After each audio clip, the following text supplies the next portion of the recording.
Welcome to the channel, where the world unfolds one story at a time.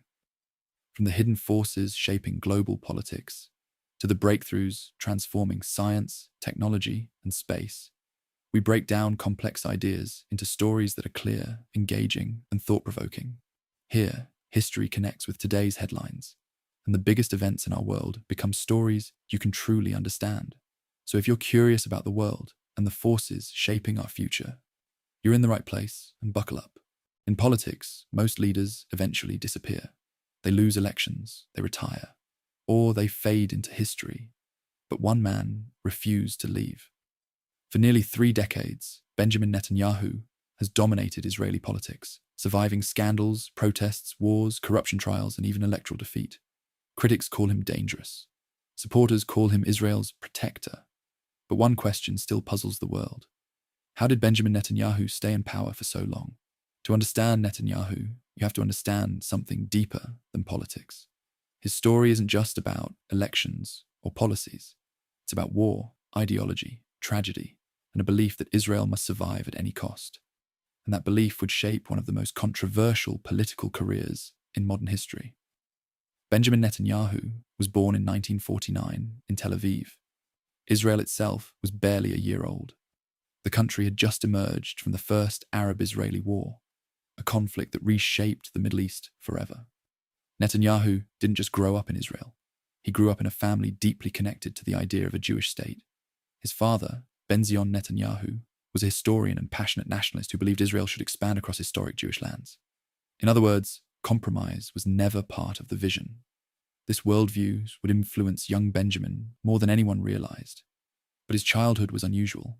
Instead of growing up only in Israel, Netanyahu spent much of his youth in the United States, where his father taught at American universities. So he lived between two worlds, the fragile new state of Israel and the powerful, stable United States. Two identities that would later shape his political strategy. At 18 years old, Netanyahu returned to Israel and joined the military. But he didn't enter just any unit. He joined Sayeret Matkal, Israel's most elite special forces unit. This was the same unit responsible for some of the most daring operations in Israeli history. During the late 1960s, the Middle East was on edge. Israel had just won the Six-Day War, capturing huge territories, including Gaza, the West Bank, and the Golan Heights. But victory didn't bring peace. Instead, it created constant tension with neighboring countries and Palestinian militant groups. Netanyahu participated in covert operations during this volatile period. Missions so dangerous that he was reportedly nearly killed during one raid in 1969. For Netanyahu, the lesson was simple. Israel's survival depended on strength, intelligence, and military power. But the event that would truly shape his ideology was still ahead. In 1976, something happened that changed Netanyahu forever. A passenger plane flying from Tel Aviv to Paris was hijacked by Palestinian militants. The plane was taken to Entebbe Airport in Uganda. More than 100 Israeli hostages were trapped. Israel launched one of the most daring rescue missions in history, Operation Thunderbolt. The raid was a success. Almost all hostages were saved. But one soldier was killed. The commander of the mission, Yonatan Netanyahu, Benjamin's older brother.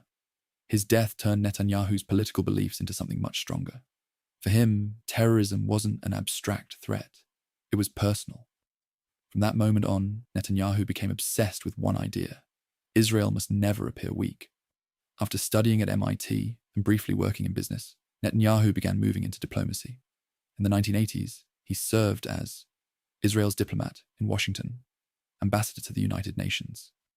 And he quickly became known for one thing: aggressive defense of Israel on the world stage. He spoke fluent English. He understood American politics. And he was incredibly media savvy. By 1988, he officially entered Israeli politics as a member of parliament. Within just a few years, he was already rising through the ranks. But Israel itself was changing. In the early 1990s, Israel and Palestinian leaders began negotiating what became known as the Oslo peace process. The goal was historic: a two-state solution, an independent Palestinian state alongside Israel. Many Israelis supported the plan. Netanyahu did not. He believed the peace process would make Israel weaker. Then, in 1995, everything exploded. Prime Minister Yitzhak Rabin, the architect of the peace process, was assassinated by an Israeli extremist. The country was shocked, and the political landscape changed overnight. Just 1 year later, Benjamin Netanyahu won the election. At 46 years old, he became the youngest prime minister in Israeli history. Netanyahu's first term in the late 1990s was turbulent. He faced pressure from both sides. Peace supporters believed he was sabotaging negotiations. Hardliners believed he was conceding too much. Eventually, the political pressure collapsed his government. In 1999, he lost power. For most politicians, that would have been the end. But Netanyahu was just getting started. Over the next decade, he rebuilt his political career. He served as finance minister, introduced sweeping economic reforms, and helped drive Israel's economy toward technology and global investment. Then, in 2009, he returned as prime minister. And this time, he wasn't leaving easily. Netanyahu's strategy was very different from earlier leaders. Instead of focusing on peace negotiations, he focused on security and strength. His government invested heavily in defense systems like the Iron Dome. Israel's tech sector exploded, and Netanyahu pushed for closer ties with powerful allies. His biggest diplomatic victory came in 2020, the Abraham Accords. For the first time in decades, several Arab nations normalized relations with Israel. To his supporters, this proved something important. Maybe peace didn't require solving the Palestinian conflict first, but critics argued the opposite. They believed Netanyahu had abandoned the peace process entirely, and that decision would have consequences. While Netanyahu strengthened his international influence, problems were growing at home. Corruption allegations began to pile up. Prosecutors accused him of accepting expensive gifts and attempting to influence media coverage. These cases eventually led to a historic moment: a sitting Israeli prime minister on trial for corruption. Mass protests erupted across the country. Many believed Netanyahu was trying to weaken the judicial system to protect himself. Political gridlock followed. Israel held multiple elections in just a few years.